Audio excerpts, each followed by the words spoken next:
اعوذ باللہ من الشیطان الرجیم بسم اللہ الرحمن الرحیم۔ آج انشاءاللہ آیت نمبر 48 سے کریں گے۔ اِنَّ بے شک اللہ اللہ تعالی، اس میں اگر آپ دیکھیں تو اللہ کی جو ہے اس پہ زبر ہے، کیونکہ یہ اِنَّ کے بعد آیا ہے، تو اِنَّ کے بعد جب بھی کوئی اسم آئے گا تو اس پر نصب آ جاتی ہے۔ ان اللہ لا یغفر، اللہ تعالیٰ نہیں مغفرت کرے گا، اللہ تعالیٰ نہیں معاف فرمائے گا۔ ان یشرک بھی، ان کہ یشرک بھی شرک کیا جائے اس کے ساتھ۔ یشرک یہ پیسو وائس ہے، تو اللہ تعالیٰ اس چیز کو تو معاف نہیں کرے گا کہ اس کے ساتھ کسی کو شریک ٹھہرا جائے۔ وَيَغْفِرُ مَا دُونَ ذَلِكَ، اور معاف کر دے گا اس کے سوا جو بھی ہوگا۔ ذالکا ویسے عام گفتگو میں اس کا مطلب ہوتا ہے وہ، لیکن ٹیکسٹ میں سے مراد ہوتی ہے وہ بات جو ابھی پیچھے گزری، یعنی شرک کے سوا جو بھی ہوگا اس کو وہ معاف کر دے گا، لمن یشاء، جس کے لیے چاہے گا۔ مطلب یہ کہ ایک تو ہوتی ہے توبہ، کہ انسان نے اپنے گناہوں سے توبہ کر لی، وہ انسان نے اگر شرک سے بھی توبہ کر لی تو ظاہر سی بات ہے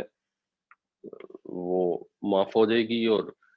ان میں سے لوگوں کا مرتبہ جو ہے وہ صحابہ کرام جیسا بھی ہو سکتا ہے، یعنی اس وقت کے جو لوگ موجود تھے۔ اور ایک دوسرے گناہ ہیں، ان سے بھی اگر توبہ کر لی تو امید ہے انشاءاللہ اللہ تعالیٰ بخش دے گا اس کو۔ لیکن اگر توبہ کے بغیر قیامت والے دن پہنچ گئے تو باقی گناہ تو اللہ تعالیٰ بخش دے، شرک کو نہیں بخشے گا۔ یہ اللہ تعالیٰ نے فیصلہ کر کے ہمیں بتا دیا، اور باقی گناہ بھی اس کے لیے بخشے گا جس کے لیے چاہے گا۔ یہ ایک قید ہے، مطلب یہ کہ شرک کے علاوہ جو گناہ ہیں ان کے معاملے میں دلیر نہیں ہونا چاہیے، اور ایکچولی جو دلیر اگر انسان ہو جائے گناہ کے اوپر تو وہ بھی شرک کی ایک قسم ہے۔ اس کو ہم ابھی ڈیٹیل سے ذرا ڈسکس کرتے ہیں۔ وَمَن یشرک باللہ، اور جو کوئی شریک ٹھہراتا ہے اللہ کا، فقد افترا، یہ فی رے یہ سے پھر ہے باب افتعال، افترا یفتری، اور فی رے یہ کا مطلب ہوتا ہے کسی چیز کو کاٹنا یا چیرنا۔ عام طور پہ فی سے جتنے ورب یوز ہوتے ہیں نا ان میں فاصلے کا، توڑنے کا، کاٹنے کا مفہوم ہوتا ہے، اور پھر اس میں کوئی بے بنیاد بات کہنا بھی شامل ہوتا ہے، اور پھر افتراء کا تو مطلب ہوتا ہے گھڑنا، کوئی بات جھوٹ گھڑنا۔ تو یعنی یہ جو شریک ٹھہراتے ہیں یہ جھوٹ کرتے ہیں۔ ایک تو ہوا کہ صرف شریک کیا لوگوں نے جن کو وقت نالج نہیں تھی، یہاں پہ ان کے افتراء کی بات ہو رہی ہے، کیونکہ یہ بنیادی طور پہ ذکر ہو رہا ہے یہودیوں کا۔ اس سے جب موضوع شروع ہوا تو آیت نمبر 44 تھی، الم تر الی الذین اوتوا نصیبا من الکتاب، کیا تم نے نہیں دیکھا ان لوگوں کو جنہیں کتاب کا کچھ حصہ دیا گیا؟ اور وہ چلتا رہا، اس سے امیڈیٹ پچھلی آیت تھی یا ایھا الذین اوتوا الکتاب، اے وہ لوگوں جنہیں کتاب دی گئی۔ بیچ میں اب یہ بات آئی شرک کی کہ اب شرک کو اللہ معاف نہیں فرمائے گا، اور اس سے جو بالکل اگلی آیت ہے وہ پھر یہی ہے، الم تری الی الذین یزکون انفسکم، دیکھو ان لوگوں کو جو اپنے آپ کو پاکیزہ ٹھہراتے ہیں، جو یہ کہتے ہیں کہ بس جی ہم تو بخشے بخشائے ہیں۔ تو یہ ساری جو گفتگو ہو رہی ہے یہ یہودیوں کے متعلق ہو رہی ہے، اور یہودیوں نے جو اللہ کے اوپر جھوٹ باندھے وہ تو سوچ سمجھ کے باندھے، اس لیے یہ لفظ افتراء استعمال ہوا ہے۔ اور یہ بھی ہمیں اچھی طرح سمجھنا چاہیے کہ یہودی بظاہر شرک نہیں کرتے تھے، جو مدینے کے یہودی تھے، یعنی ایک گروہ کسی زمانے میں رہا جس نے حضرت عزیر کو اللہ کا بیٹا کہا، لیکن جس شرک کو عوام الناس میں شرک سمجھا جاتا ہے یہودی وہ شرک نہیں کرتے تھے۔ تو یہاں اللہ تعالیٰ جب یہ یہودیوں سے گفتگو فرما رہے ہیں، کنٹینیو ایک ڈسکشن ہے، اور بیچ میں اللہ تعالیٰ کہہ رہے ہیں کہ اللہ تعالیٰ تو شرک کو معاف نہیں کرے گا، باقی سب چیزوں کو معاف کر دے گا۔ تو اس کا مطلب ہے کہ یہ عوام الناس والے شرک کی بات نہیں ہو رہی، جیسے مثال کے طور پہ ہندوستان میں لوگ بتوں کو سجدے کرتے ہیں تو ہم کہتے ہیں جی یہ شرک ہے۔ تو یہ اس شرک کی بات نہیں ہو رہی جو شرک جلی ہے، جو شرک اکبر ہے، جو واضح شرک ہے۔ یہ واضح شرک کی بات نہیں ہو رہی، یہ اس شرک کی بات ہو رہی ہے جس میں یہودی مبتلا تھے۔ اگر سے زبان سے وہی کہتے تھے کہ اللہ ایک ہے، اور ہم بھی زبان سے یہ کہتے ہیں کہ اللہ ایک ہے، تو ہمیں دیکھنا چاہیے کہ یہ اس آیت میں ہم تو مراد نہیں ہوں گے کسی طریقے سے، اس کو ہم ذرا ڈیٹیل سے ڈسکس کرتے ہیں۔ فقط افترا اثمن عظیما، تو وہ تو گھڑ لایا بہت بڑا گناہ۔ ان اللہ لا یغفر ان یشرک به ویغفر ما دون ذلک لمن یشاء ومن یشرک باللہ فقد افترا اثما عظیما۔ بے شک اللہ تعالیٰ نہیں بخشے گا اس بات کہ شریک ٹھہرایا جائے اس کا، اور وہ بخش دے گا اس کے علاوہ جو کچھ ہے جس کے لیے چاہے گا، اور جو شریک ٹھہرائے گا اللہ کے ساتھ وہ ایک بہت بڑے گناہ کا افتراء کرتا ہے، گناہ کا ارتکاب کرتا ہے جس میں وہ جھوٹ بھی کرتا ہے۔ اب یہ شرک کس کس قسم کے ہوتے ہیں اور کیسے داخل ہو جاتے ہیں؟ نبی کریم صلی اللہ علیہ وسلم نے ایک دفعہ حضرت ابو بکر سے فرمایا لَلشِّرْکُ فِیکُمْ اخفیٰ من دبیب النمل، کہ تمہارے لوگوں کے بیچ میں شرک ایسے آ جاتا ہے یا آ جائے گا جیسے چونٹی آتی ہے۔ اور ایک اور جگہ حضرت عبداللہ بن عباس کہتے ہیں جیسے سیاہ رات میں سیاہ پتھر پہ کالے رنگ کی چونٹی چلتی ہے تو پتہ بھی نہیں لگتا، اس طرح شرک جو ہے وہ سرایت کر جاتا ہے تو پتہ نہیں لگتا، لیکن جن کے پاس اللہ تعالیٰ کی طرف سے بھیجا ہوا نور ہے ان کو دکھائی دے جاتا ہے۔ تو اللہ نے اپنی کتاب میں بدل بدل کر مختلف جگہوں پہ یہ سمجھایا اور ایکسپلین کیا ہے۔ شرک اکبر یا جو واضح شرک ہے وہ تو چلو ویسی واضح ہے، اور باقی شرک کو بھی اللہ تعالیٰ نے واضح فرمایا ہے۔ اس لیے ہم آج تھوڑا سا ٹائم اس پہ اسپینڈ کریں گے اور اس کو تھوڑا سا سمجھنے کی کوشش کریں گے۔ مختلف لوگوں نے نا شرک کو مختلف طریقے سے ڈیفائن کیا۔ مولانا امین حسن اصلاحی نے اس کی اس طرح ڈیفینیشن کی ہے کہ اس کی تین صورتیں: شرک فی الذات، شرک فی الصفات، اور شرک فی الحقوق۔ اس کو سمجھنا نا تھوڑا سا آسان ہے۔ شرک فی الذات تو بڑا آسان ہے کہ کسی نے کہا اللہ کا بیٹا ہے یا کسی نے کہا اللہ کی بیٹی ہے، وہ خدا میں سے ہے، خدا اس میں سے ہے، اس طرح کی سٹیٹمنٹ دی تو یہ تو ہو گیا اللہ کی ذات میں شرک کرنا۔ اس کو ہم سب آسانی سے شرک سمجھ لیتے ہیں۔ ایک چھوٹا گروہ ہے جو اس کو کہتا ہے کہ نہیں وہ بس خدا کی ذات میں فنا ہو جاتے ہیں لوگ، اور پھر وہ بھی خدا بن جاتے ہیں، اور وہ اس کو پھر کنفیوز کرتے ہیں، جہاں کہیں بات کی گئی ہوتی ہے کہیں استعارے میں، کہیں حدیث میں، یا ایون قرآن شریف میں، جس کے متعلق اللہ تعالیٰ نے یہ ہم نے پچھلی صورت میں پڑھا تھا کہ وہ لوگ جو متشابہات کے پیچھے پڑ جاتے ہیں ان کے دلوں میں مسئلہ ہے۔ تو اصل فوکس جب عقیدے کا فوکس ہو، عقیدے کو سمجھنا ہو، شرک کو اور توحید کو سمجھنا ہو، تو بیسیکلی وہ تو محکمات سے سمجھا جائے گا۔ اگر کسی حدیث میں اللہ تعالیٰ نے کہ نبی صلی اللہ علیہ وسلم نے فرمایا کہ جب انسان اللہ کے راستے پہ چلنا شروع ہو جاتا ہے تو اللہ تعالیٰ اس کا ہاتھ بن جاتا ہے، اس کی کان بن جاتا ہے، تو اس کا یہ فزیکل تو میننگ نہیں ہے کہ اس کے جو کان ہوتے ہیں وہ اللہ کے ساتھ کوئی نعوذ باللہ وہ شیئر کرنا شروع کر دیتے ہیں باڈی پارٹس۔ وہ تو ایک انالوجی ہے، ایک میٹافور ہے، اس سے عقیدہ تو نہیں نکالا جا سکتا۔ عقیدہ تو سیدھا سیدھا سادہ سادہ نکالا جائے گا، اور جو بالکل واضح آیتیں ہیں قل هو اللہ احد اللہ الصمد لم یلد ولم یولد، نہ تو اس سے کسی نے جنم لیا اور نہ وہ کسی سے جنا گیا۔ یہ بہت کلیئر ہے، اور شرک کی اس طرح کلیئرٹی کے اوپر تو شاید 1000 کے قریب آیتیں۔ اچھا، دوسرا شرک ہے فی الصفات، کہ جو صفات اللہ تعالیٰ کے ساتھ مخصوص ہیں ان کو اسی مفہوم میں انسانوں پر استعمال کرنا۔ مثال کے طور پہ اللہ تعالیٰ السمیع ہے، اللہ سنتا ہے۔ اچھا، انسانوں کو بھی اللہ تعالیٰ نے سننے کی صلاحیت دی ہے، لیکن انسانوں کے سننے میں اور اللہ تعالیٰ کے سننے میں تو کمپیریزن وہی ہے جو خالق اور مخلوق کا کمپیریزن، کہ انسان 5 بندے یہاں اگر اکٹھا بولنا شروع کر دیں، کوئی ایک دنیا میں انسان نہیں ہے جو سن کے بتا سکے کہ وہ پانچوں علیحدہ علیحدہ کون سی بات کر رہے ہیں۔ اس کا تجربہ کر کے کوئی دیکھ لے، 2 کو بھی نہیں کو بتا سکتا، بٹ 5 کے لیے تو امپاسبل ہے۔ اللہ تعالیٰ جو ہے وہ اربوں قسم کی مخلوقیں ہیں،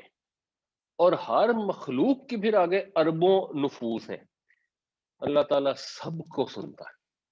وہ السمیع ہے۔ تو یہ جو اللہ کی صفات ہیں اس کے اندر جو اس معنوں میں جب مخلوق کو کنسیڈر کر لیا جائے، اور کوئی جی وہ لاکھوں لوگ حضرت علی کو پکارتے ہیں، حضرت علی سنتے ہیں، تو پھر یہ شرک ہو جاتا ہے۔ باقی ہاں ایک آدمی بھی سنتا ہے اور اللہ تعالیٰ کی ذات بھی سنتی ہے، یہ تو بالکل کامن سینس کی بات ہے کہ یہاں ہم خدا کی صفات میں کسی کو شریک نہیں سمجھتے۔ اللہ تعالیٰ قدرت رکھتا ہے نفع پہنچانے کی، اور اللہ تعالیٰ کی قدرت جو ہے اس کو کوئی روک نہیں سکتا۔ اگر اللہ کسی کو نقصان پہنچانا چاہے تو اللہ کو کوئی روک نہیں سکتا، اللہ کسی کو فائدہ دینا چاہے تو اس کو کوئی روک نہیں سکتا، اور کسی ہستی میں حیثیت نہیں۔ امیر سے امیر آدمی، طاقتور سے طاقتور آدمی کہے کہ جی میں تمہیں یہ نقصان پہنچاؤں گا یا یہ فائدہ پہنچاؤں گا، اگلے منٹ پتہ لگے اس کو پیچھے سے کوئی گولی مار دے، اس کے اندر یہ حیثیت۔ لیکن اگر کوئی کسی ہستی کو یہ سمجھے کہ یہ ہمارے لیے ویسے ہی نافع ہے یا ضار ہے، یا نفع دینے والی ہے یا نقصان دینے والی ہے، تو یہ بھی اللہ کی صفات میں شرک ہے، اور یہ شرک جنرلی کامن ہے۔ اب اس میں جو ایک بڑی امپورٹنٹ چیز سمجھنے والی ہے وہ یہ ہے کہ ایک لفظ ہوتا ہے شرک اور ایک لفظ ہے مشرک۔ یہ شرک کا لفظ تو ہوتا ہے عمل کے متعلق، تو ہر وہ عمل جس کے اندر شرک پایا جائے گا اس عمل کو شرک ہی کہا جائے گا، لیکن اس عمل پیرا کو مشرک نہیں کہا جاتا۔ اس کی جو کلاسیکل اگزامپل ہے وہ ہے عیسائیوں کی، کہ عیسائی حضرت عیسیٰ کو خدا کا بیٹا قرار دیتے ہیں، یہ ڈیفینیٹلی شرک ہے، لیکن وہ کہتے ہی ہیں کہ ہمارا خدا جو نا خدا واحد ہے۔ یہودیوں کے متعلق یہاں اس آیت میں یہ ذکر ہوا ہے کہ تم انہیں شرک کرو گے تو تمہیں بخشے نہیں جاؤ گے، تو اس کا مطلب ہے کہ جو ان کی حرکتیں ہیں وہ شرک میں داخل ہیں، لیکن یہودیوں کے لیے بھی پورے قرآن شریف میں کہیں مشرک کا لفظ استعمال نہیں ہوا۔ تو مشرک کا لفظ وہاں استعمال ہوا ہے جہاں سیدھا سیدھا کلیئر شرک نظر آتا ہے، جس کے مثلا بتوں کو سجدے کرنا ہے۔ تو اب جب ہم شرک کو سمجھیں اور ہمیں لگے کہ یہ فلاں شخص جو ہے یہ تو ایسا عمل کر رہا ہے جو شرک کا عمل ہے، اس کا یہ مطلب نہیں کہ ہم اس کے اوپر مشرک ہونے کا فتویٰ لگا دیں اور اس کو مشرک کہنا کر دیں، فلاں فرقہ تو مشرک ہے یا فلاں بندہ تو مشرک ہے۔ ہم اگر مشرک کہیں گے تو ہم بیسیکلی ہندوؤں کو مشرک کہہ سکتے ہیں، مکے کے مشرکین کو مشرک کہیں گے، اللہ تعالیٰ نے انہی کو مشرک کا لفظ سے اسے یاد کیا ہے۔ عیسائیوں یہودیوں کو ہم مشرک نہیں کہیں گے، اور مسلمانوں کو تو ظاہر سی بات ہے کہہ ہی نہیں سکتے، چاہے ان میں کوئی ایسا عمل ہو جو شرک والا بھی ہو۔ بالکل اسی طرح جیسے عمل کفر کے بھی ہوتے ہیں، اللہ تعالیٰ کی نعمتوں کی ناشکری کرنا کفر ہے، لیکن کافر پھر ایک ٹرم بن جاتی ہے، اور وہ ٹرم کافر ان کے لیے استعمال ہو سکتی ہے ایکچولی جو جان بوجھ کر حق کا انکار کریں، اور وہ صرف اللہ کا رسول ہی بتا سکتے ہیں کہ یہ بندہ کافر ہے اور یہ نہیں ہے۔ آج کے دور میں تو ہم ایکچولی کسی کو بھی کافر نہیں کہہ سکتے، تو یہ چیز سمجھنی ضروری ہے، ورنہ یہ لڑائی جھگڑے ایکچولی ہوتے اس لیے ہے کہ اسے اس کو مشرک کہہ دیا، اس نے جوابی اس کو مشرک کہہ دیا۔ اصل تو مسئلہ یہ ہے کہ اللہ تعالیٰ نے قرآن شریف میں جس چیز کو شرک بتایا ہے ہم اس کو سمجھیں، اور اس پرٹیکولر آیت میں کیونکہ یہودیوں کے متعلق کہا گیا ہے کہ تم شرک کرو گے تو بخشے نہیں جاؤ گے، اور سمجھنے کی ضرورت ہے کہ پھر وہ کیا شرک کرتے تھے، اور وہ آگے ایکچولی ان کے 3 شرک جو ہیں وہ بیان کیے جائیں گے، جن میں سے ایک شرک یہ ہے کہ وہ اپنے آپ کو برتر سمجھتے تھے، باقیوں سے زیادہ پاکیزہ سمجھتے تھے، اور ان کا خیال تھا کہ ہمیں تو کوئی جہنم میں ڈال نہیں سکتے۔ یہ شرک ہے، یہ اللہ تعالیٰ کی صفات کا انکار ہے، یہ اللہ کی صفت جو ہے قیامت والے دن اس کا فیصلہ کرنے کی جو ہے اس کے اندر انہوں نے اپنے سفارشیوں کو شریک ٹھہرا لیا۔ پھر وہ کیا کرتے تھے کہ جادو ٹونے میں پڑ گئے، اس کے اندر وہ جنوں کے ساتھ کانٹیکٹ کرتے تھے اور جنوں کے ساتھ کانٹیکٹ کرتے تھے اور ان کو فائدہ پہنچانے کے کیپیبل سمجھتے تھے، یہ بھی شرک ہے۔ ان کے ساتھ جب جادو ہوتا ہے تو اس میں مشرکانہ اعمال ہوتے ہیں۔ پھر انہوں نے یہ بھی کیا کہ شرک جو کرنے والے لوگ تھے ان کی پارٹی بن گئے، یعنی ان کے یہ الفاظ آگے آئیں گے انشاءاللہ کہ وہ کہتے تھے کہ یہ جو مشرک ہیں یہ مسلمانوں سے بہتر ہے۔ تو اور ہمارے یہاں لوگ اس طرح کے باتوں کا استعمال کر لیتے ہیں الفاظ، تو اس کو سمجھنا چاہیے۔ تو یہ ان کے 3 شرک اب آگے بیان بھی کیے جائیں گے، جو وہ والے شرک نہیں ہے جس کو شرک اکبر یا واضح شرک یا شرک جلی کہا جاتا ہے۔ اچھا، صفات میں شرک کے علاوہ جو تیسرا شرک ہے وہ حقوق میں شرک۔ حقوق کیا ہے کہ اللہ جب اس کائنات کا خالق اور مالک ہے تو پھر عبادت بھی اس کی ہے، مدد بھی اسی سے مانگی جائے گی، حاکمیت بھی اسی کی ہے۔ ان تینوں میں سے کسی کو شریک سمجھنا، یہ سمجھنا کہ وہ میں نفع نقصان پہنچا سکتا ہے، یہ صفات کا بھی شرک ہے اور حقوق کا بھی شرک ہے۔ یہ کہنا کہ مثال کے طور پہ ہم تو سیکولر ہیں اور ہم فیصلہ اپنی مرضی سے ہماری پارلیمنٹ کرے گی، یہ بھی شرک ہے، کیونکہ ہمارے قانون کا فیصلہ اللہ تعالیٰ کے پاس، ہم نے کیا کام کرنا ہے اور کیا نہیں کرنا۔ جہاں اللہ تعالیٰ نے اس کو ایکسپلین کر دیا، اب جہاں اس کے اندر باریک ڈیٹیلیں ہیں وہ ہم پھر اپنی عقل استعمال کرتے ہیں، جس کو اجتہاد کہا جاتا ہے۔ وہ تو ٹھیک ہے، لیکن جہاں اللہ کا حکم آ جائے اور اللہ نے کہا جی سود حرام ہے اور آپ اس پہ کلیئر ہے کہ یہ سود ہے، اس میں کنفیوژن نہیں ہے جینون، تو آپ کہیں نہیں ہے تو حرام لیکن ہم تو اپنے ملک میں اس کو حلال کریں گے، ہم تو قانون میں اس کو جائز، تو یہ بھی شرک ہے۔ تو یہ شرک ہے حقوق کے اندر شرک، اور یہ اس لیے اس کو سمجھنا بڑا ضروری ہے کہ یہ اکثر لوگوں کو معلوم نہیں ہے۔ لوگ صرف بتوں کی پوجا کو شرک سمجھتے ہیں، اور لوگوں کا خیال ہے کہ جی مشرکین مشرک تھے، اور اکثر لوگوں کا خیال ہے کہ مشرکین تو اللہ تعالیٰ کو مانتے ہی نہیں تھے، ہم تو اللہ کو مانتے ہیں، تو ظاہر سی بات ہے ہم کیسے مشرک ہو سکتے ہیں۔ اب مشرکین کا کیا عقیدہ تھا یہ بھی سمجھنا چاہیے۔ سورہ زخرف میں آیا ہے وَلَئِن سَأَلْتَهُم مَّن خَلَقَهُم لَيَقُولُنَّ اللَّهُ، کہ اگر آپ ان سے یہ پوچھیں گے کہ ان کو کس نے پیدا کیا ہے تو کہہ دیں گے اللہ نے۔ اب یہ مشرکین جواب دے رہے ہیں۔ سورہ زمر میں آیا ہے وَلَئِن سَأَلْتُم مَّن خَلَقَ السَّمَاوَاتِ وَالْأَرْضَ لَيَقُولُنَّ اللَّهُ، اگر آپ ان سے پوچھیں گے کہ آسمان و زمین کو کس نے پیدا کیا ہے تو کہہ دیں گے جی اللہ نے پیدا کی ہے۔ تو یعنی ان کو یہ بالکل کلیئر تھا کہ آسمان زمین کا پیدا کرنے والا، ان کا پیدا کرنے والا تو اللہ واحد ہے۔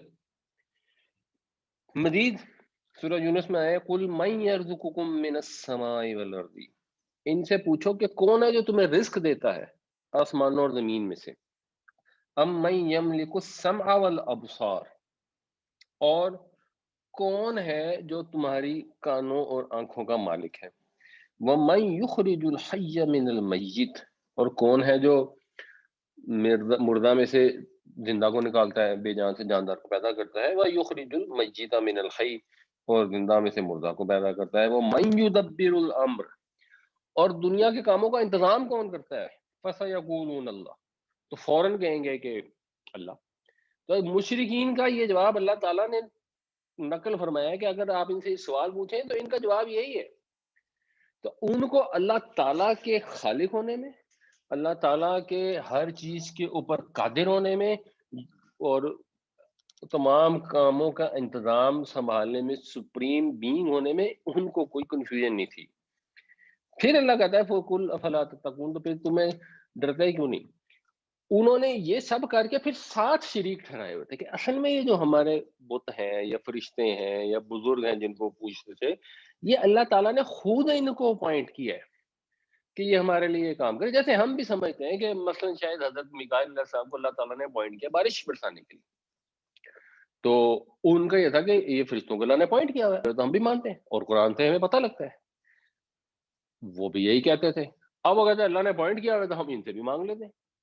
تو صرف وہ ہستی جس کو پوائنٹ کیا گیا ہے جو بارش برسا بھی دے، جب آپ اس سے مانگیں گے کہ میں بارش دے دوں تو وہ شرک ہو جائے گا۔ ان کا شرک یہ تھا۔ اب یہ سب وہ سمجھتے تھے، بنیادی وجہ کیا تھی؟ آج بھی شرک کی بنیادی وجہ کیا ہے؟ اس وقت بھی شرک کی بنیادی وجہ یہی تھی۔ وَيَعْبُدُونَ مِن دُونِ اللَّهِ مَا لَا يَضُرُّهُمْ وَلَا يَنفَعُهُمْ، وہ عبادت کرتے ہیں اللہ کو چھوڑ کے ان چیزوں کی، ان ہستیوں کی جو نہ انہیں نقصان دے سکتی ہیں نہ نفع۔ کچھ بھی نہیں کر سکتی. ان کو بھی پتا ہے اس چیز کا. مگر وہ کیا کہتے ہیں, وَيَقُولُونَ هَؤُلَاءِ شُفَعَاؤُنَا عِندَ اللَّهِ, یہ ہمارے سفارشی ہیں اللہ کے حضور. یہ مشرکین مکہ کا عقیدہ ہے, اور یہ قرآن شریف میں بیان کیا گیا. یہ کسی فلاں فرقے اور فلاں فرقے کے مولوی کا بیان کرنا نہیں ہے, یہ قرآن شریف میں ان کا عقیدہ بیان کیا گیا. تو وہ سفارشی سمجھتے تھے بڑی ہستیوں کو کہ وہاں جا کے ہمیں اللہ کے پاس بچا لیں گے. ہم جو دنیا میں غلط کام کرنا چاہتے ہیں نا, بس ہمیں کوئی منع نہ کرے. اصل پرابلم یہ ہے, آج بھی اصل پرابلم یہ ہے. شرک کی بھی یہ ریزن ہے, اور ایتھیزم کی بھی یہی ریزن ہے. یا لوگ خدا کے ساتھ شریک ٹھہرا لیتے ہیں کہ یہ بت ہیں جو ہمیں جا کے وہاں سے بچا لیں گے, یا یہ بزرگ ہیں جو ہمیں بچا لیں گے, ہم انہیں ان کا دامن پکڑ لیا ہے. اور اس کے لیے پھر مختلف قسم کی کہانیاں پھیلی ہوتی ہیں کہ ایک آدمی گیا قبر میں گیا, فرشتے آئے حساب لینے کے لیے, تو بزرگ آ گئے, انہوں نے کہا خبردار اگر تم نے اس کا حساب لیا, یہ تو ہمارا مرید ہے. فرشتوں نے منت ترلا کیا کہ حضور یہ آپ کا مرید تو تھا, لیکن آپ کی تعلیمات پر عمل نہیں کرتا تھا, آپ کے راستے میں. انہوں نے نہ کرتا, ہمارا تو یہ مرید ہے, اس کو تم. اور پھر فرشتے بیچارے اپنا تو منہ لے کے چلے گئے, نعوذ باللہ. اب یہ عقیدہ جب لوگوں کو مل جاتا ہے تو کتنی آسانی ہو جاتی ہے. کیا چوری کریں, بے ایمانی کریں, بے حیائی کریں, جو مرضی کریں, اینڈ میں تو فلاں بزرگ نے آج مجھے بچا لینے. یہی عقیدہ ان کا تھا مشرکین مکہ کا. تو جو کانسیپٹ ہے اور جو اپروچ ہے اس کے اندر کوئی فرق نہیں ہے. اپروچ اور کانسیپٹ بالکل سیم ہے. اب وہ کس کا ہے, یہ سب کا ہے, اس میں کوئی ایک فرقہ نہیں ہے. جو شرک کی اقسام ہے, اور ہم آگے مزید اس کو ڈسکس کرتے ہیں, جس کانٹیکسٹ کے اندر یہودیوں کو کہا جا رہا ہے کہ یہ شرک جو کرو گے تو بخشے نہیں جاؤ گے, وہ بھی کوئی بتوں شتوں کی پوجا نہیں. اس کانٹیکسٹ کے اندر شرک سب فرقوں میں موجود ہے.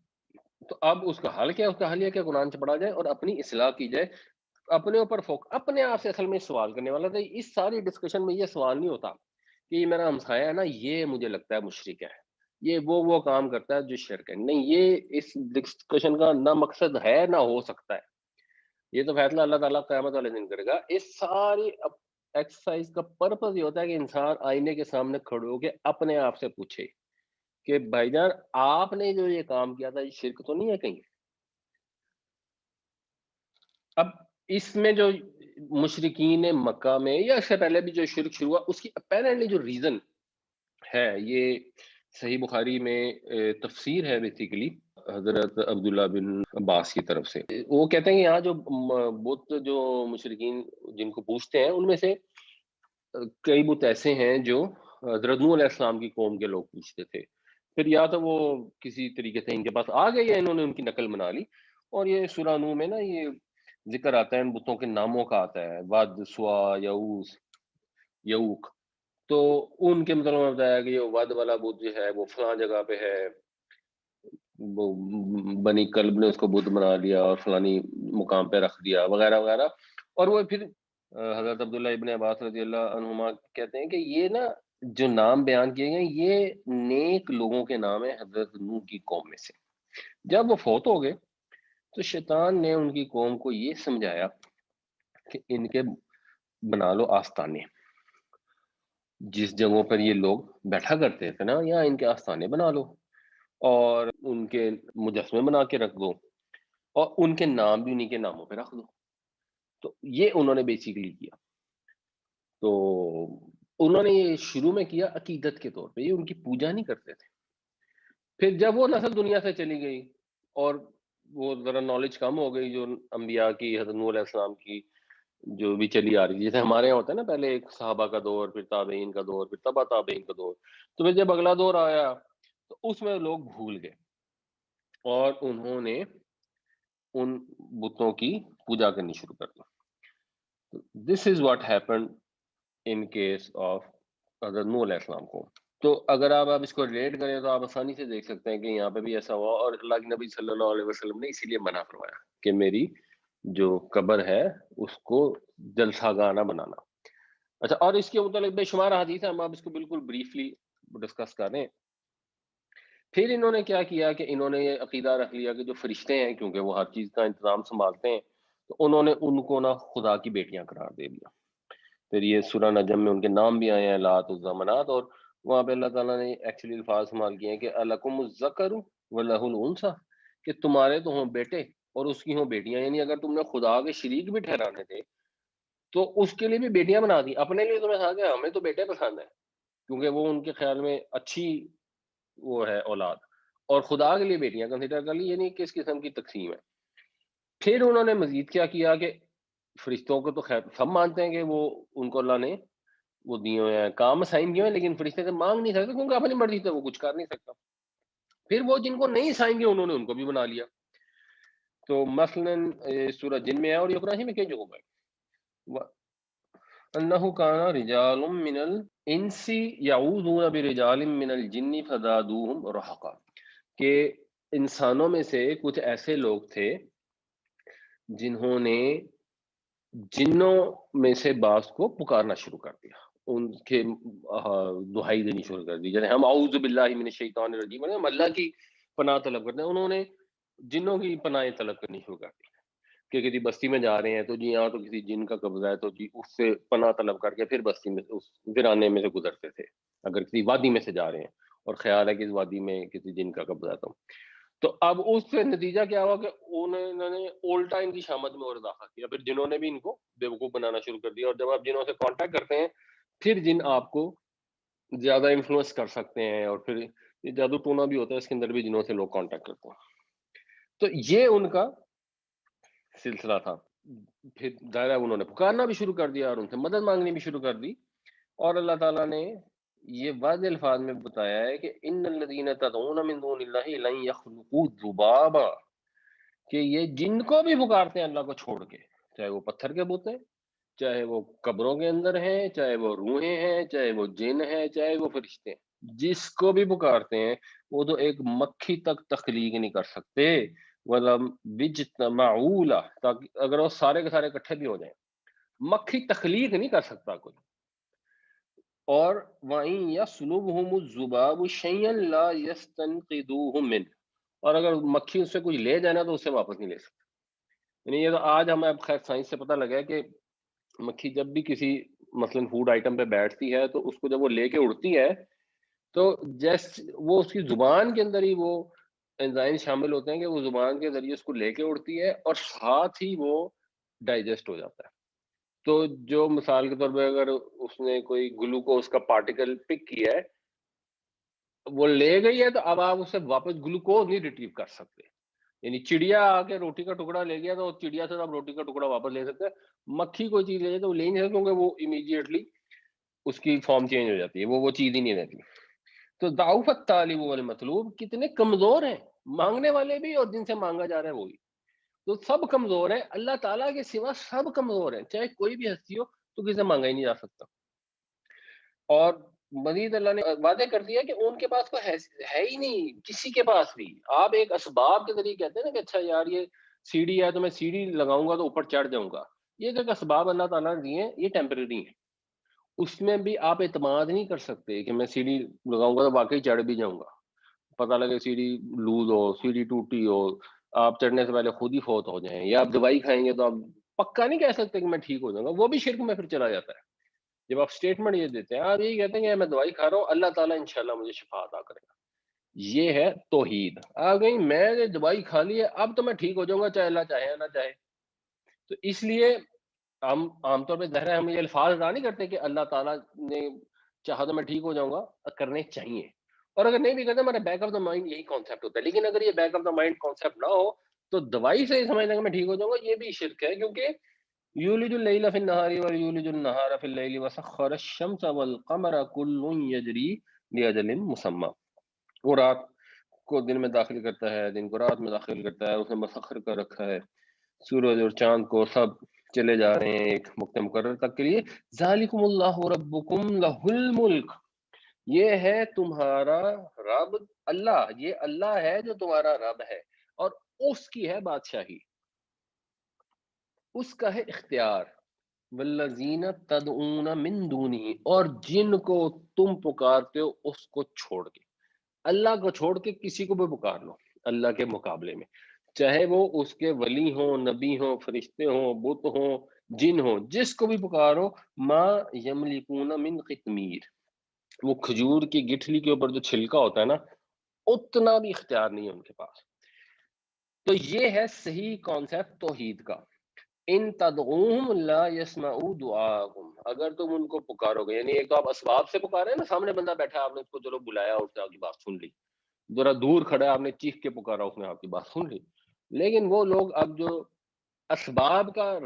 بیچ میں نہیں ہے رابطہ، ایون آپ ٹیلی فون سے کسی سے بات کر رہے ہیں تب تو بیچ میں اسباب آ گئے، لیکن اگر اسباب نہیں ہے اور آپ پکارتے ہیں لا یسمعوا دعاءکم،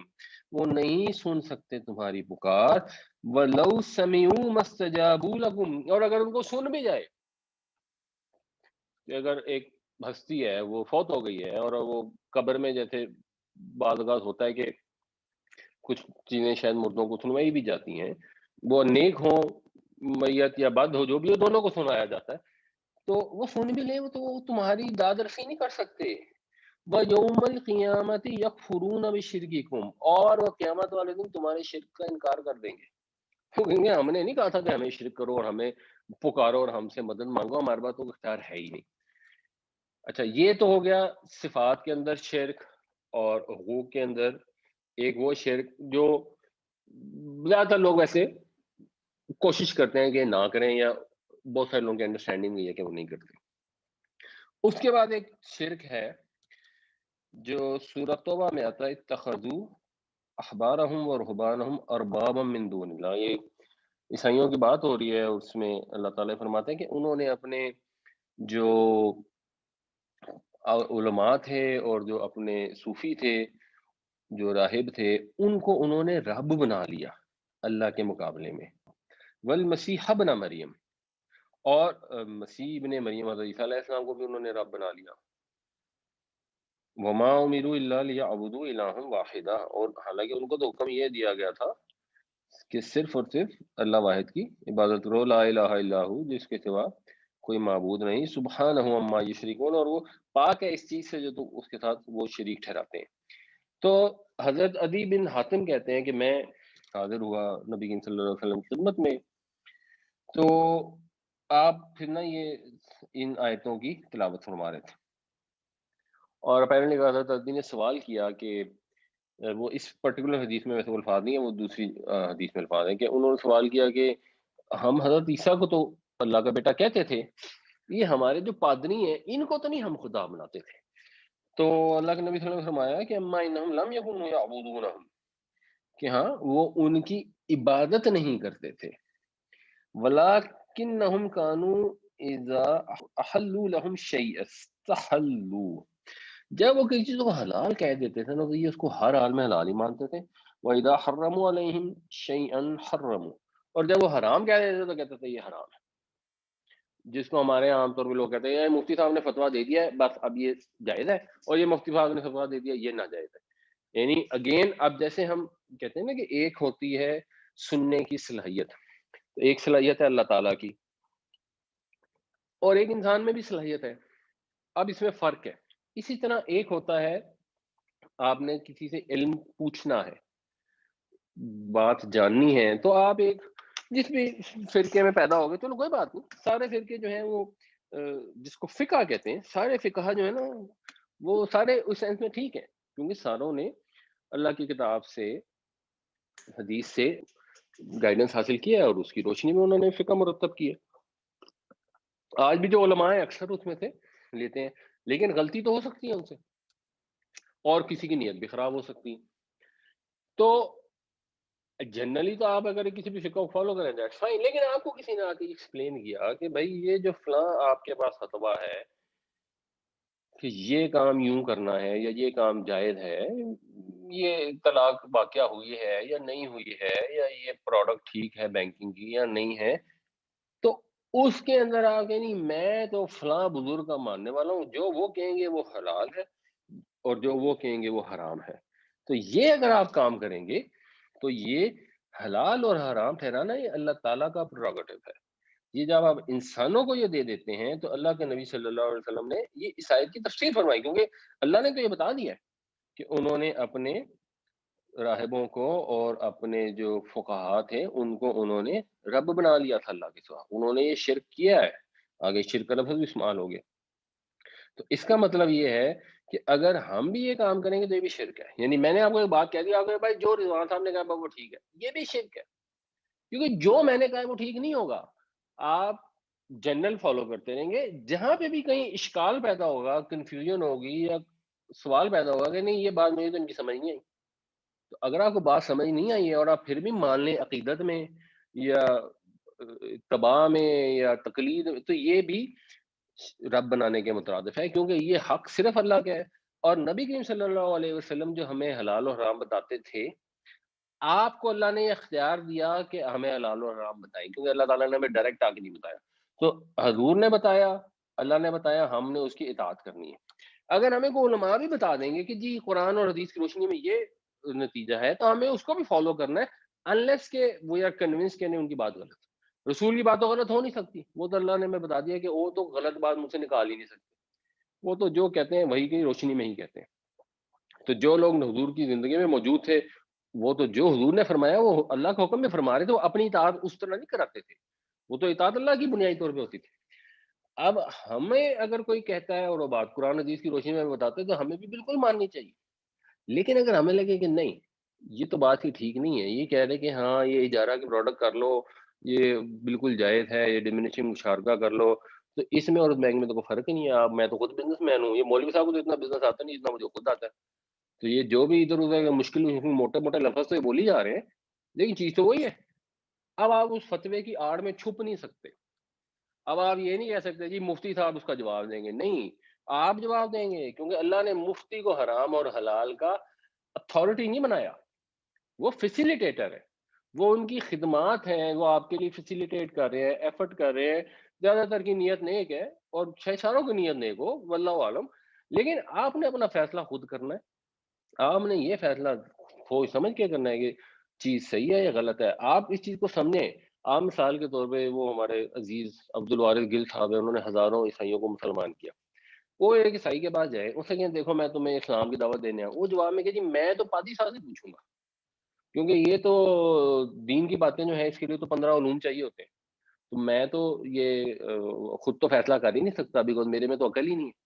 اور مجھے تو اللہ نے اتنی عقل نہیں دی ہے کہ میں اپنے دین تو کتنا بڑا ڈیسیژن ہے دین کو چینج کرنا. تو اسی طرح اگر آپ ایک آدمی ہے، اس نے اسلامک بینک سے گاڑی لے لی ہے، نکلوا لی ہے سود کے اوپر، یا عمران خان کے سود کی ہاؤسنگ میں اس نے سود لے لیا ہے اور اس نے کہا جی کہ وہ جی مجھے تو کسی نے کہا کہ یہ جائز ہوتا ہے، تو بس میں تو اسی کو فالو کروں گا. تو نہیں، آپ اپنی عقل استعمال کریں. اگر آپ کو اپنی عقل استعمال کر کے واقعی ایسا لگا تو امید ہے اللہ تعالیٰ معاف فرما دیں. اگر آپ جینوئنلی سمجھتے ہیں، آپ نے عقل استعمال کیا، آپ کو جینوئنلی ایسا لگا، اگلے بندے نے آرگومنٹ دیا اور آپ نے ضد کی وجہ سے نہیں اپنی عقل یوز کی، آپ کو لگا کہ لگا آرگومنٹ غلط ہے، تو آپ نے جو مولوی صاحب کی بات مان لیں، اس میں کوئی ایشو نہیں. تو اس کو مطلب صحیح سے سمجھنا چاہیے. اچھا، اس کی ایک اور مینیفیسٹیشن ہے جو بہت کامن ہے، اور وہ سورہ فرقان میں آئی ہے، ارأیت من اتخذ الہہ ہواہ، کیا تو نے دیکھا اس شخص کو جس نے اپنا خدا بنا لیا اپنی خواہش نفس کو. یہ بھی حقوق کے اندر شرک ہے. حرام حلال ٹھہرانے کا حق اللہ تعالیٰ کا ہے، حکم دینے کا، اطاعت کا حق بھی اللہ تعالیٰ کا. آپ نے اللہ کے سوا کسی کی اطاعت کی، اور پھر اگین اس میں ایک درجہ ہوگا، ایک لیول ہوگا، جس لیول پہ آپ نے پہنچ کے اطاعت کر دی کہ وہ اللہ کے مد مقابل آ گیا. وہ لیول میں بھی آپ کو ایکسپلین کرتا ہوں. لیکن اگر اس لیول پہ آپ پہنچ گئے ہیں اور اپنے نفس کی آپ نے اطاعت شروع کر دی، اللہ نے منع کر دیا جھوٹ نہیں بولنا، آپ جھوٹ میں اتنے پہنچ گئے ہیں کہ اب آپ کو جھوٹ جھوٹ لگتا ہی نہیں، اس کا مطلب آپ نے اپنے نفس کو خدا بنا لیا. اللہ تعالیٰ نے حکم دیا آپ نے نماز پڑھنی ہے، اور بالکل میں ان چیزوں کی بات کر رہا ہوں جو بالکل کلیئر ہے، سب کو پتہ ہے. آپ نے میں تو نہیں پڑھنی. اچھا، آپ نے ایک نماز نہیں پڑھی تو آپ نے اپنے نفس کو خدا نہیں بنا لیا. آپ نے ایک دن نماز نہیں پڑھی، آپ تھک گئے، بیمار ہو گئے، دھیان نہیں رہا، یا بس آپ کو شیطان ایک دن کے لیے آ گیا، نہیں ہو گئے، لیکن آپ پکے ہو گئے. میں تو نماز پڑھنی نہیں، میں جمعہ پڑھا کروں گا، باقی میں نے کوئی نماز نہیں پڑھنی، میں سے نہیں پڑھی جاتی نماز. اللہ حکم دے رہا ہے نماز پڑھو، آپ کہتے ہیں میں سے نہیں پڑھی جاتی. یہ کفر بھی ہے، یہ شرک بھی ہے. تو جو شرک کرے گا اس کو اللہ کبھی معاف نہیں کرے گا. یہی چیز سورہ بقرہ میں پیچھے پڑھ رہے ہیں کہ وقالوا لن تمسنا النار الا ایاما معدودا، وہاں پہ بھی یہودیوں کے کانٹیکس میں بات ہو رہی ہے کہ یہ کہتے ہیں کہ ہمیں آگ نہیں چھوئے گی گنتی کے چند دن. قل اتخذتم عند اللہ عہدا، تو آپ ان سے پوچھیں کہ تم نے اللہ سے وعدہ لے رکھا ہے. فلن یخلف اللہ عہدہ، تو اللہ تعالیٰ اپنے وعدے کے تو خلاف نہیں کرتا، بالکل بھی نہیں کرے گا. ام تقولون علی اللہ ما لا تعلمون، یا تم اللہ کے متعلق وہ بات کرتے ہو جس کا تمہیں علم ہی نہیں. بلا من کسب سیئۃ واحاطت به خطیئتہ، نہیں وہ لوگ جو کرتے ہیں گناہ اور پھر اس کی برائی جو ہے وہ انہیں گھیر لیتے ہیں، یا وہ کرتے ہیں برائی اور اس کا پھر جو گناہ کا عنصر ہے وہ ان کے گرد گھیرا ڈال لیتا ہے، ان کو گھیر لیتا ہے. یعنی آپ کو غیبت کرنے کی عادت ہو گئی ہے، آپ نے غیبت کی کسی کی، آپ کو احساس ہو کہ نہیں یار یہ نہیں کرنی تھی، بری بات ہے، لیکن اب آپ کو چسکا پڑا ہوا ہے، آپ گئے ہیں دوستوں سے ملنے، پھر آپ کا نفس نے اکسایا، آپ نے پھر غیبت شروع کر دی، اور آہستہ آہستہ آپ اتنی عادت ہوگی کہ آپ کو غیبت غیبت محسوس ہی نہیں ہوگی. آپ سے کوئی پوچھے تو آپ کہتے ہیں کہ نہیں نہیں یہ میں غیبت تو نہیں کر رہی، تو میں ویسے ہی بات کر رہا ہوں. آپ کو فیل ہی نہیں ہوتا کہ آپ غیبت کر رہے ہیں، اور آپ کے اندر سے وہ جو احساس جرم اور احساس گناہ ختم ہو جاتا ہے، وہ ہے کہ گناہ کی برائی نے گھیر لیا. بالکل جو دوسری جگہ نبی کریم صلی اللہ علیہ وسلم کی ایک حدیث بھی ہے کہ انسان ایک گناہ کرتا ہے نا، اس کے دل پہ نقطہ لگ جاتا ہے، پھر وہ توبہ کرتا ہے تو نقطہ صاف ہو جاتا ہے، لیکن اگر وہ گناہ کرتا چلا جاتا ہے تو وہ پورا دل ایک وقت آتا ہے جب کالا ہو جاتا ہے. اور پھر یہ وہ کیفیت بیسیکلی وہ ہے جس کے لیے پھر اللہ تعالیٰ نے جو الفاظ استعمال کیے ختم اللہ علی قلوبہم، کہ ان کو دلوں پہ اللہ مہر کر لیتا ہے، پھر ان میں حق کی بات داخل ہی نہیں ہو سکتی. تو اگر اس نے گناہ کیا اور اس کی برائی نے اسے گھیر لیا، فاولئک اصحاب النار، تو وہ آگ کے ساتھی ہیں، ہم فیہا خالدون، ہمیشہ ہمیشہ اس میں رہیں گے. تو یہ والا شرک بھی بہت کامن ہے کہ ہم اپنے نفس کو اپنا خدا بنا لیتے ہیں، اللہ کی ماننے کی بجائے اپنے نفس کی ماننا شروع کر دیتے ہیں. پھر اور بھی شرک کی قسمیں ہیں، ان میں صرف ایک بریف سے آپ کو بتا دیتا ہوں تاکہ پھر ہم آگے کلاس میں کنٹینیو کریں. اور وہ شرک ہے دکھاوا. اور اللہ کے نبی صلی اللہ علیہ وسلم نے فرمایا کہ مجھے تمہارے متعلق شرک اصغر کا سب سے زیادہ اندیشہ ہے. یعنی اب وہ جو شرک بتوں کی عبادت کرنے والا شرک ہے، وہ اس کا اللہ کے نبی نے کہا مجھے تم سے اندیشہ نہیں ہے کہ تم بتوں کی پوجا کرو گے. تو لوگوں نے پوچھا کہ شرک اصغر سے کیا مراد ہے؟ نبی کریم صلی اللہ علیہ وسلم نے فرمایا ریاکاری. اور پھر ایک اور حدیث میں اس کی جو مزید ڈیٹیل ہے کہ جس روز اللہ بندوں کو ان کے اعمال کا بدلہ دے گا نا، تو ان لوگوں سے کہا گا کہ جاؤ ان کے پاس جن کے دکھانے کے لیے تم نے عمل کیے تھے، جاؤ ان سے، اگر کوئی خیر بھلائی ملتی ہے تو ان سے لے لو، ان سے بدلہ لے لو. یعنی ایک اور حدیث میں الفاظ آتے ہیں کہ آدمی شرک یہ ہے کہ انسان کو یہ پتہ لگے نا کہ فلاں شخص مجھے دیکھ رہا ہے اور اس کے بعد وہ بڑی سوار سوار کے نماز پڑھے، یہ شرک ہے. یہ حدیث کے الفاظ ہے. یا جیسے اس حدیث میں باتیں آپ کے سامنے ہیں کہ ریاکاری جو ہے یہ شرک ہے. کیوں؟ کیونکہ آپ نے نماز تو پڑھنی ہے اللہ کے لیے، تو اللہ کے لیے جو کام کرنا ہے آپ نے اس کے بجائے اللہ کو خوش کرنے کا آپ نے کیا کہ لوگ دیکھیں کہ واہ واہ کتنا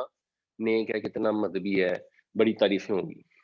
آپ نے انفاق کرنا ہے اللہ کی خاطر، لیکن آپ نے انفاق کسی کو کیا اور بس ساری دنیا کو جا کے بتایا جی میں نے تو اس کو اتنے پیسے دیے اور میں نے فلاں اسپتال میں اتنا چندہ دیا تاکہ لوگ کہیں واہ واہ جی حاجی صاحب کتنے عظیم آدمی ہیں. تو پھر وہ اللہ کے لیے تو نہیں دیا،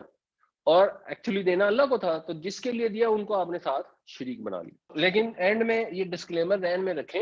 کہ یہ ساری ڈسکشن اس لیے ہے کہ آئینے کے سامنے کھڑے ہو کر اپنے آپ کو معائنہ کریں اور ایک ایک چیز پہ غور کریں کہ میرے میں یہ تو نہیں ہے، کوئی ایسا گناہ تو نہیں میں کرتا جس نے مجھے پوری طرح گھیر لیا، جس کے اوپر سے مجھے کوئی شرمندگی کا احساس تک نہیں پیدا ہوتا. کہیں ایسا تو نہیں کہ میں لوگوں کو دکھاوے کے لیے یہ عمل کرتا ہوں، کہ ایسا تو نہیں ہے کہ میں جب اپنے بچوں کو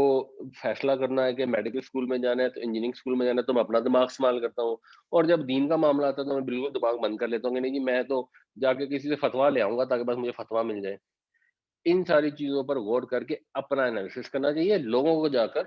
ان کے اوپر شرک کے فتوے نہ جڑنے شروع کر دیجیے گا برائے مہربانی. الم تر الی الذین یزکون انفسہم، اب یہ ان کے شرک کی ایک مثال آ رہی ہے. کیا تو نے دیکھا، یعنی الفاظ ہیں کیا تو نے نہیں دیکھا، مگر اس کا بامہارا ترجمہ پھر یہ بنتا کہ کیا تو نے غور کیا، ذرا دیکھو تو اسے. الی الذین، ان لوگوں کو، یزکون انفسہم، جو